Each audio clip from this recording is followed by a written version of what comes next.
জীয়াই আছে। হয়, আপোনালোকে এই ভিডিঅ'টো যদি চাই তেতিয়া গম পাব প্ৰকৃততে জুবিন গাৰ্গ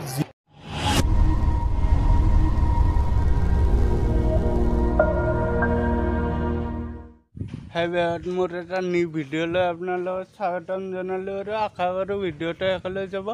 এটা মানে কি আৰু নিউজত ভিডিঅ' চালোঁ, ভিডিঅ'টো চাই কিনে মনটো বিৰাট ভাল লাগি আছে আৰু ঈশ্বৰৰ ওচৰত সেয়ে প্ৰাৰ্থনা কৰোঁ সেই যেন নিউজটো সঁচা হয় আৰু বাহিৰত দে আৰু সেই নিউজটো লগাই দি আছোঁ, চাই লওকচোন আৰু বাহিৰত জীয়াই আছে। হয়, আপোনালোকে এই ভিডিঅ'টো যদি চাই তেতিয়া গম পাব প্ৰকৃততে জুবিন গাৰ্গ জীয়াই আছে। অসমলৈ আহি আছে জুবিন গাৰ্গ। আপোনালোকৰ বিশ্বাস নহলেও এই ভিডিঅ'টো চালে কিন্তু আপোনালোকৰ বিশ্বাস হ'ব যে জুবিন গাৰ্গ জীয়াই আছে। মিছা কোৱা নাই। ফটোৱে বা ভিডিঅ'ই মিছা কথা নকয়। আপোনালোকক জুবিন গাৰ্গ যে জীয়াই আছে এই কথাখিনি আপোনালোকে শুনি লওক। ভিডিঅ'টোৰ শেষলৈ আপুনি গম পাব যে এই জুবিন গাৰ্গ কেনেকৈ ক'ত জীয়াই আছে আৰু কি কৰি আছে। আপোনালোকে আচৰিত হ'ব এই কথাখিনি শুনিলে আৰু জানিবলৈ পালে যে জুবিন গাৰ্গ জীয়াই আছে। জুবিন গাৰ্গৰ সেই যি নৰশ্বৰ দেহ আহিছিল সেই নৰশ্বৰ দেহ মমৰ আছিল। সেই নৰশ্বৰ দেহ আচলতে এটা কৃত্ৰিম আছিল। সেই জুবিন গাৰ্গৰ মাত্ৰ সেয়া চেহেৰা সদৃশ এটা মূৰ্তি আছিল, এটা প্ৰতিমূৰ্তি আছিল বুলি আপুনি ধৰিব পাৰে। আৰু আমাৰ ৰাইজে সেই চেহেৰাটোক লৈ, সেই প্ৰতিমূৰ্তিটো লৈ আচলতে তেওঁক নৰশ্বৰ দেহ দাহ কৰা হ'ল, অন্ত্যেষ্টিক্ৰিয়া কৰা হ'ল। আপোনালোকে খুব ভালকৈয়ে গম পায় যে যোৱা মাহৰ 18 তাৰিখৰ দিনা ছিংগাপুৰ পাইছিলগৈ আৰু 19 তাৰিখৰ দিনা তেখেতৰ অন্তৰ্ধান হৈছে, অৰ্থাৎ তেখেত নোহোৱা হৈছে। আমাৰ সকলো ৰাইজে ভাবি আছে যে জুবিন গাৰ্গ আৰু নাই আমাৰ মাজত, জুবিন গাৰ্গ হেৰাই গল, জুবিনৰ অন্ত্যেষ্টিক্ৰিয়া কৰা হ'ল, জুবিনৰ তিলানী পতা হ'ল, জুবিনৰ দহা পতা হ'ল, জুবিনৰ মাহেকীয়া পতা হ'ল, এতিয়া ছমহীয়া পাতিব। প্ৰতিদিনাই জুবিনৰ সমাধিস্থলীত ৰাইজৰ ভিৰ হৈছে। কিন্তু এইখিনিতে খবৰ আহিছে যে সেয়া সকলো মিছা, সেয়া সকলো মিছা। আপোনালোকৰ বিশ্বাস নহব যে জুবিন গাৰ্গ এতিয়াও জীয়াই আছে। হয়, আপোনালোকৰ অবিশ্বাস্য হ'ব পাৰে কিন্তু এইটো সঁচা কথা, জুবিন গাৰ্গ জীয়াই আছে আৰু ইয়াৰ প্ৰমাণ আপোনালোকে এই ভিডিঅ'টোতে পাব। আৰু জুবিন গাৰ্গ আহি আছে, জুবিন গাৰ্গ অসমলৈ আহি আছে, প্ৰত্যেককে লগ পাব, প্ৰত্যেকৰ লগত ভাৱৰ আদান প্ৰদান কৰিব সকলোৰে সন্মুখত আহি। এই জুবিন গাৰ্গক লৈ বৰ্তমান সময়ত আৰু এটা চৰ্চা চলি আছে, সেয়া হৈছে এখন চিনেমা। হয়, সেই চিনেমাখনৰ কথা কোৱাৰ আগত আপোনালোকে গম পাই লওক যে সেই চিনেমাখনৰ কাৰণে জুবিন গাৰ্গে বহুত আশা কৰিছিল। কিন্তু জুবিন গাৰ্গৰ অন্ত্যেষ্টিক্ৰিয়া হৈ যোৱাৰ পিছত এতিয়া খবৰ আহিছে যে যিটো নৰশ্বৰ দেহ আহিছিল সেই নৰশ্বৰ দেহ জুবিন গাৰ্গৰ নাছিল, সেয়া এটা প্ৰতিমূৰ্তি আছিল, সেয়া এটা মাত্ৰ প্ৰাণহীন এটা মূৰ্তি আছিল। এনেধৰণে কথা ওলাইছে। হয়, এই জুবিন গাৰ্গ বৰ্তমান সময়ত অসমৰ ৰাইজৰ মাজত নাই বুলি যিটো কথা ওলাই আছে এয়া মিছা। তেনেহলে সঁচা কি জুবিন গাৰ্গ জীয়াই বুলি যিটো কথা ওলাই আছে এয়া মিছা।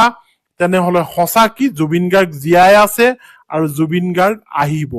কলৈ আহিব? অতি সোনকালে আহিব অসমলৈ। তেনেহলে জুবিন গাৰ্গ ক'ত আছে?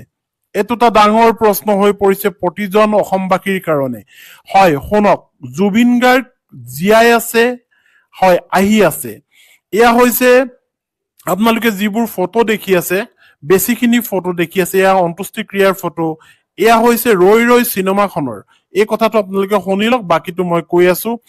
ৰৈ ৰৈ চিনেমাখন আপোনালোকৰ 31 অক্টোবৰত এই চিনেমাখন আহি আছে চিনেমা হললৈ। আৰু এই চিনেমাখনক লৈ বহুত আশা কৰিছিল জুবিন গাৰ্গে। কৈছিল যে অসমীয়া ইণ্ডাষ্ট্ৰী চিনেমাৰ হলবোৰ কেনেকৈ উন্নত কৰা হ'ব, কেনেকৈ চিনেমা হল প্ৰতিখন ঠাইত অসমত আচলতে বিয়পাই দিয়া হ'ব। এনেধৰণে চৰকাৰকো তেওঁ আচলতে কৈছিল যে এনেকুৱা ধৰণৰ চিনেমা হল লাগে। গতিকে তেওঁ গানৰ উপৰিও চিনেমাত বেছি গুৰুত্ব দিছিল আৰু চিনেমাত গুৰুত্ব দিয়াৰ লগে লগে তেওঁৰ কেইবাখনো চিনেমা তেওঁ বনালে।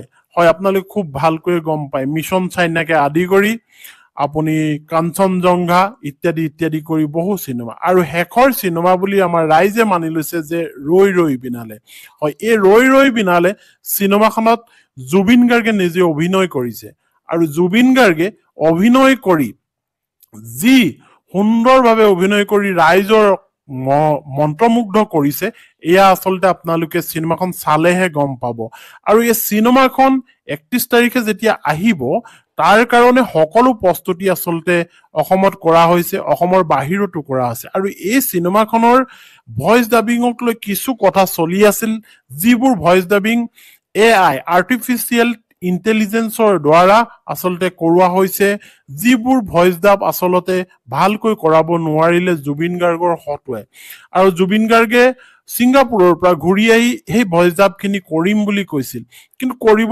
নোৱাৰিলে তেখেতৰ মিউজিকৰ কামো বহু থাকি গ'ল কিন্তু এতিয়া তেওঁৰ সহযোগী সকলে এই মিউজিকৰ কামখিনিও কৰি সম্পূৰ্ণ কৰি পেলাইছে কিন্তু এইখিনিতে প্ৰশ্ন হৈছে জুবিন গাৰ্গ আহি আছে হয় জুবিন গাৰ্গ আহি আছে এই কথাটো মই আপোনালোকক কম কিন্তু তাৰ আগতে গম পাই লওক যে 11টা গানৰ সংলগ্ন হৈ এই চিনেমাখন আচলতে বনোৱা হৈছে আৰু এই চিনেমাখন এখন মিউজিকেল ধৰ্মী হয় মিউজিক ধৰ্মী য'ত গানৰ সংখ্যা বেছি য'ত কাহিনীৰ সংখ্যাও আছে গানৰ সংখ্যা কিন্তু বেছি 11টাকৈ গান আছে আৰু মেইন ৰোলটোৱে কৰিছে জুবিন গাৰ্গে হয় মৰমৰ শিল্পী জুবিন গাৰ্গে কৰিছে আৰু এই শিল্পীজনে কৰা যিটো ৰোল আছিল যিটো চৰিত্ৰ আছে এই চৰিত্ৰটো হৈছে তেওঁ এজন অন্ধ ব্যক্তি আৰু এই অন্ধ ব্যক্তিজনে কেনেকৈ সংগীতৰ যাত্ৰা আচলতে আগবঢ়াই নিছে এটো এটা গুৰুত্বপূৰ্ণ বিষয়